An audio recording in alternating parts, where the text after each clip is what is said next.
Hello folks, welcome again to our interview session with Little Giants. Today, very honored we have Mr. Ang Kar Yong with us. Right, he's a trader and also a trainer and coach. In the FX, I believe in stocks also. Quite a fair bit of instruments that he delve into. Later we'll find out. Right, and to start off with, we would like to learn from, can I call you Kar Yong? Yeah. Yeah, okay, Kar Yong. Kar Yong just realized that he started his trading journey since 2012, right? So that is, and 2012 is where he is still, in his uni. And let's find out from him how he, went into trading, right? How he explored into trading and his passion really just expounded and moved on to eventually became also, a coach and a trainer. Right? So Kar Yong, share with us, how do you really discover trading and you must be enjoying it, So yeah. So I was in uni back then. To be more specifically, I'm actually taking a year gap during that period in 2012. So I was involved in a startup, and then at the same time trying to find out like what other methods I can make additional income. Right. So I went online, Google, and then back then I came across copy trading, which I have no idea what it is. I have no idea if it's, even it's like the financial market. I have no idea what it is. But I only know that the concept promoted back then was you put some money, you're able to tag along with some professionals, and then if they make money, you make money. If they lose money, you lose money. Yeah, that's right. Yeah. So that was my very first exposure into the financial market without knowing what it is. Wow. Yeah, but my first 3 months back in that was very positive. I actually, just by doing nothing, able to almost double my initial investment. Okay. So that was a very good and I would say lucky experience, because if my first experience was a losing one, then I wouldn't be here where I would concluded that this is not for me, this is a scam. Okay. Yeah, but you simply copy only, right? Yeah, but then it was like, because I don't know anything, I was just just exploring. I want to make some money without going to reporting physically. So I just allocate a small amount, $500, put it in. And I didn't even look at it on a daily or even weekly basis. Then I was busy with my startup and things like that. Then 3 months later, I realized, I have these things, that I started back in June. So let's take a look at it. Then I was quite surprised. From 500, it was almost 900 plus. Wow. Okay. Yeah, so I was like pleasantly surprised about these things work. Right. So that was just curious. Is that a net equity 900 plus or there's floating drawdown? Or? That time I don't know what it is. At that point. Because I was only seeing that number, right? Like putting 500, now I have 900. Okay. So I did not really know any of all these things. I was just happy, my money grew, right? Really so have a good leap of faith, right? So okay. Nothing to risk, like back then, just trying out a lot of things because I was taking gap year. Then I just left it because since it's running good, I was thinking, okay, don't need to touch it. Then, because I really found, wow, 3 months quite interesting, got excited. So 1 month later, I come back and check, it crashed. Oh my god, okay. So nothing left. Okay. So it's really like roller coaster ride, Yeah. Pretty typical. Typical, Yes, but a lot of times I always share if the experience was the opposite. Like before making money, I straight away ended up losing first. Then I think it's very different compared to what I've experienced. Right. That is a positive side also. Yeah, I mean that's why I say it's like maybe beginner's luck to suck you in. Yeah. But did you happen to shift out the profit? No. Oh, Because it wasn't like something that I urgently need. It was like I'm trying out, exploring different areas that I can make money. So I just put aside and then let it grow. Happy lah. I thought from 500 to 900 plus. Yes. I thought it could break the 4 digit. Oh yes. You see, that's it. This is so good passive income. Yeah. So after which, what happened to you? So I realized that this is very interesting because by doing nothing, I'm able to make money. But at the same time, I can lose. So that's where I start to figure out like what exactly this is. I got interested in it. Then that's where I realized, it's actually foreign exchange market, which is FX or currency market. So then I got a bit more interested. I got to study a little bit more. Yeah, Right, then of course okay. that's where it all started. Yeah. You rather than in the case instead of entrusting the money to copy others, maybe you yourself go So deeper to something understand and that trade. I would say really got me excited is the ability to generate money or profits without like physically being somewhere. So back then that was like something new to me at that age because all the while you were like, I need to work right physically Yes. to get an income, but this becomes something very new in terms of the concept where it's just digital, it's just online, then you can make money. True. Yeah. So Kar Yong, you mentioned that you're quite enterprising because you're like searching what other ways to make money, and so do you like finally sift out to trading seems to be like the better among the choices, or during that phase back in 2012, I tried out sales and a little bit on like MLM. Okay, understood. Back then, quite popular. So so it didn't work out for me. I didn't only try on one company, but like multiple. But it's just not my style. It's not my interest to do a lot of networking, sales part and things like that. So that's where I figured, okay, I want to focus on trading. And as I mentioned, what really got me really into it is I don't need to be physically there, and I don't need to do a lot of sales. I don't need to meet people, and I don't need to rely on like many other external outcomes, right? So like marketing, you need to rely on the other party. Yes. Right. You need to talk to the person, you need to connect with the person. But trading in the financial market becomes you and yourself with like the computer screen and the market. So that's something that have got me, I would say, aligned with my personality. So that's where I decided this is it. Yes. That's a good assessment. If any of you guys are thinking, is trading your cup of tea? This is for you to consider also, like your personality. Do you like to meet people more outside, or you prefer to like you can focus and really look at the screen and trade and make money from there, right?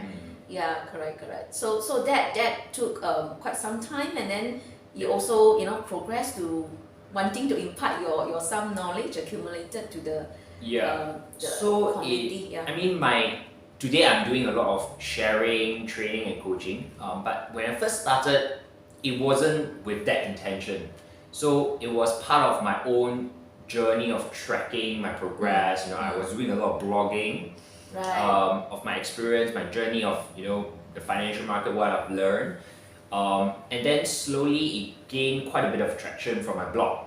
And that's where there are some individuals, my peers, starting to ask, would you be able to share a little bit more? I'm also interested in it.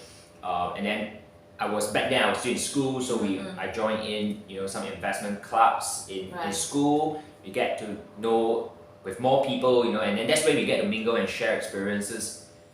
And where I am today actually started from there, where there's slight interest in people wanting to learn more, interested to know a little bit about my experience, and really that whole journey started from there. It wasn't like, I wanted to be a trainer. It wasn't started like that. You just have that spark when it seems like there are some guys wanting to learn, and it happened that you at least have a little bit more knowledge of earlier researches and insights, and then you volunteered your sharing. So it all started with like just very, very casual sharing, and then I realized that number one, they are able to benefit from it. I'm able to share my learning, and they are able to benefit, and I enjoy the process. So from there, it became slowly something into more like a potential career path for me as a trainer and a coach. Right. But that trainer and coach kind of approach is different from being a sales and marketing person. Because you need to face people. I would say very, very different because I mean the objective is different. Like sales and marketing is to convert, right? You need to have the outcome of generation of sales. But as a coach and trainer, my main objective then is more towards like, do I deliver certain principles and concepts of trading in such a way that the person actually can benefit from. Yeah, so it's like the outcome is very different, and the role of a salesperson and a coach is also very, very different. True also. Yeah. Sales and marketing seems to be wanting to sell something. Yeah. May not be for the interest and benefit of the other party, right? True. I mean, if that also depends on the individual depends on what they're selling whether it's selling Correct. value or selling something that only a win-loss kind of situation. Yeah.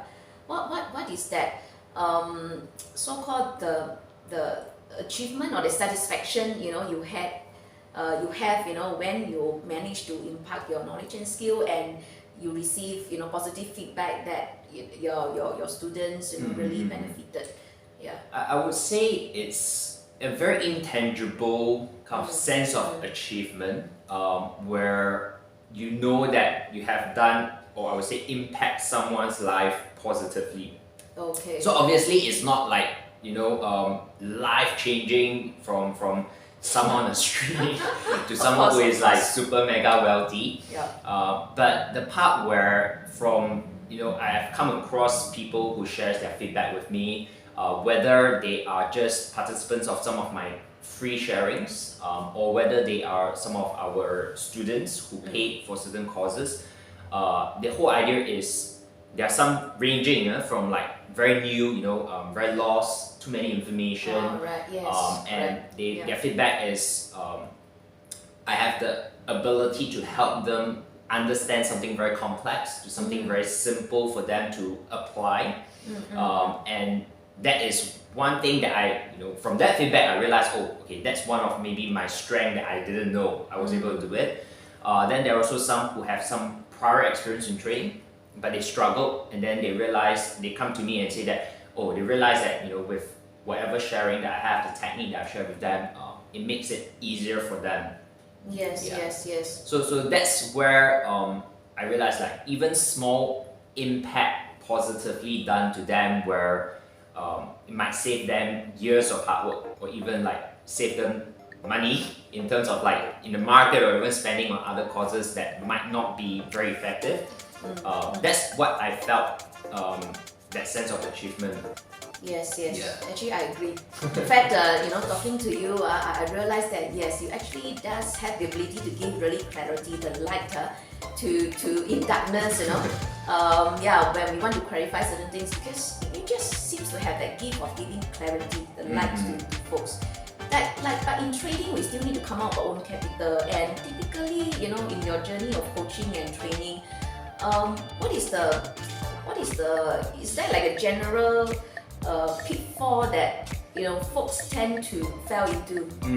Many. Yeah. Oh, many. Yeah. Oh no. Okay. Because is it still worthwhile to go into trading, or unless it's like we have the light of the potential pitfalls, and how do we train ourselves not to to have the awareness and to avoid that as much, to mitigate the risk?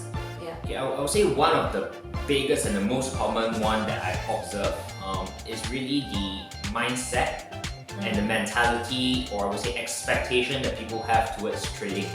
Right. So a lot of times, especially newer traders, they come into the market thinking that it's an easy way to make money. Yeah. I can get rich quick. I can gain a skill set, and I can become a trader in 1 week, over a weekend. It's not so straightforward and easy. I mean, there are of course outliers who, in a very short span of time see success and see results. But if you come in thinking that everyone, or even yourself, can really get rich quick, and you don't need to do anything, you don't need to put in effort, and you can become as a very successful trader, that if you carry that into the market, and you come in wanting to see that kind of result, you'll be disappointed. Sure. And if you don't get disappointed in that journey, then what you'll be probably falling prey to is potential scams, because of that kind of expectation, right? You are very susceptible, or I would say very easily tricked into things that offer you fast return, easy money. Yes. That's where a lot of people fall into it, right? So I think that's probably the biggest thing in this industry right now, where the marketers are making it so easy to make money, but the customers, or I would say the potential traders, don't have a proper expectation of what exactly it is. Yes. Yeah. So that's something. Yes, the keyword is have that realistic expectation, I suppose. But if you're talking about mindset, it's like, is there a guideline that how can we set like a goal, even whether they call it a financial goal or a profit target, or even a potential loss target, you know, to set aside even prior to, you know, that means a plan, like a trade plan, prior to they embark on that trading. I would say the part here is to see trading as a skill set. So if you just take any typical, you know, professional skills out there, you know, simple things like computing skills, doctorate, you know, accounting. Right. It takes time, right? I mean, that's why we spend like 3-4 years in uni to acquire a certain skill set and knowledge, expertise in that. So of course, from there, in terms of like whether the profits or loss expectation, I think first thing is to give yourself sufficient time to hone that skill set. Right. Of course, at the beginning of the journey, it's more focused on don't lose too much so that you can be sustained in this journey, right? I mean, it takes time. So if you lose everything in terms of your capital by the first 6 months, then there's no way to continue. So at the start of the journey, of course, it's all about managing your losses, you know, and don't lose more than what you can afford now. Correct. So a lot of times people say, oh, risk management is easy, you just don't lose money you can't afford. But I always share actually a much deeper understanding of that is there are two components within that. One is the willingness to lose and the other is the affordability to lose. Yes. So some people are willing but can't afford. So example of that is that, you know, they go and borrow money because they're willing to lose, right? So they go and borrow money and then they lose that money. So they can't afford, but they are willing. So that's not balance. Correct. But then there are some people who are not willing but can afford. So people who has a lot of cash in their bank, but you know, they can't part with money.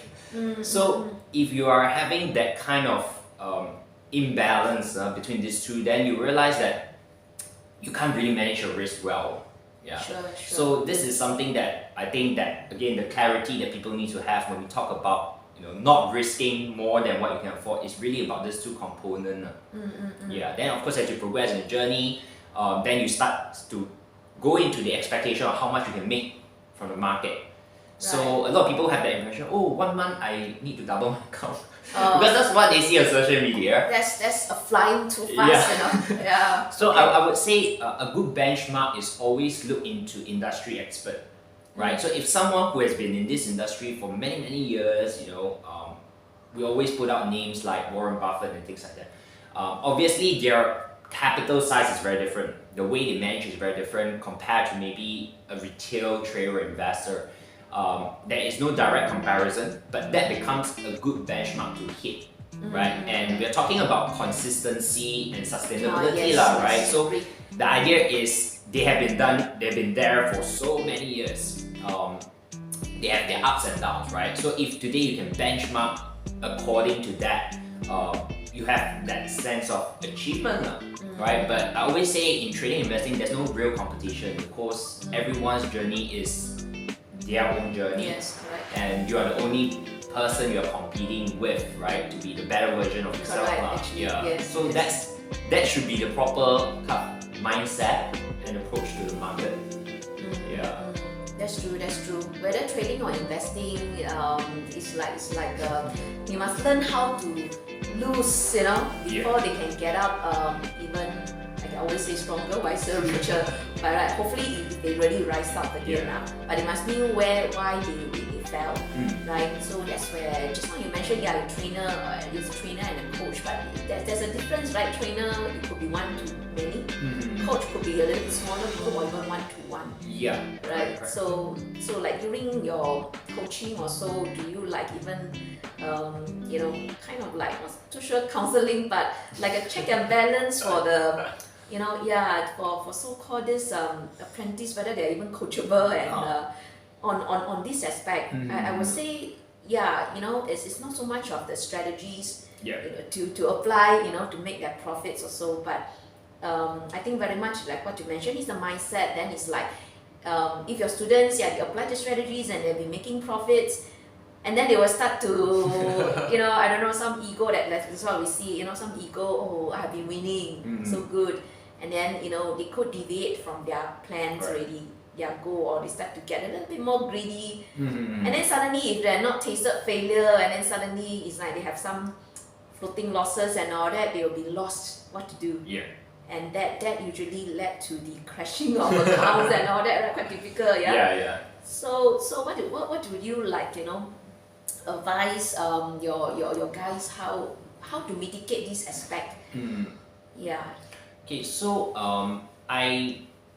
just to follow up and touch up a bit on that, I don't really do one-to-one or even personal coaching, but from sharings and sometimes questions that some of the audience and participants ask, it opens up the opportunity to do a little bit of what we call coaching element. So of course, as a trader, a lot of times we focus on like the techniques, the strategies, but I always share with my folks, strategies are very technical, right? It's something that is learnable by almost anyone. But as a trader, the difficult part is not the strategy, but the difficult part is really about controlling and knowing about yourself. When I say knowing about yourself, is more like your personality, your style, your thought process, how you react to certain things, how you control your emotions, and all those are very, very intangible, and there's no way even myself are able to teach on that, right? Because what I can do is just guide you and create that awareness for you, so that you can develop it by yourself, because this requires hard work on yourself and requires regular. It's just like a gym trainer can teach you how to use certain equipment, but a gym trainer can't sit there and do it for you because it's your body, right? Okay. So it's the same concept as being a trader. You need to hone that part of you yourself. Right. And of course, to do it alone, it can be very challenging, because sometimes you might forget about it, you might not be aware of it, you might be not having that right discipline, external forces to affect you, and to help yourself on that, then one way is, I would say the easier way is to then look for a community or a group. It can be a small group, it can even be a pairing of friends, someone who have the same vision, someone who has the same intention as you. Of course, you don't want to mix up with someone who is only looking for fast money. Yes, that's mislead each other, correct. right? Yes. So you need to find the right partner or a community where you're putting yourself in an environment where it makes it easier for you to hone this skill set. So actually, I was also fortunate because, as I mentioned, I was in investment society back in school, and I do have like a very close group of trading partners, right? Trading partners doesn't mean that you need to be very knowledgeable, or your partner needs to be very knowledgeable, but again, it's back to both of us having, or both a small group, everyone in the group having that same intention of really, I want to learn, I want to improve as a trader. You get that motivation going. Right. Yeah, that's so important. that's very important. So the environment that you're in is important. It's a social environment that we have to get to right in order for us to really build that muscles on the right way. Right? Yeah, correct.